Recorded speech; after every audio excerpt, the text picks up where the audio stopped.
Hello guys, welcome back with me again in this channel. So on today's tutorial, I'm going to show you how you can easily create a Gantt chart in Canva. If you need a professional, visually appealing project timeline that everyone can understand, this is how you can easily do it right inside Canva. So first, you can just open a blank canvas, but make sure that it is in the document format like this. And after that, you can just head into elements on the left side panel, and you'll see the sheets options. Click on that and just scroll down until you find the Gantt chart options.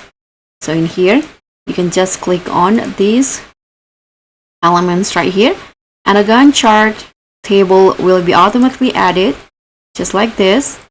You can modify the Gantt chart in here like this, and you can also just change the layout into landscape to make it easier for you to edit it. So you can just, if you want to modify the text, you can just double click like this. You can also here add some border, change the color, or for the whole in here, you can use the magic charts options, short, change the number format, and also change the color. There is also this decimal settings that you can modify.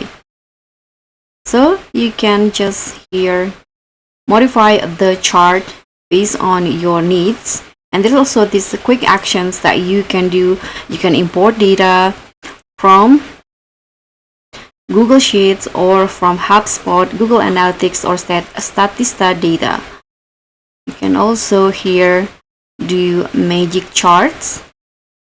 Here, if you want to create charts from the Gantt chart in here, you can go with that. There is also tree map, circles, pie, and bar chart, donut.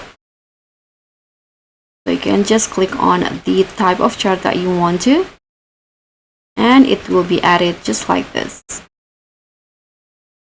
So guys, that's how you can easily create a Gantt chart in Canva. Thank you so much for watching. Don't forget to like, comment, and subscribe. Also click on the thanks. I'll see you all in the next one.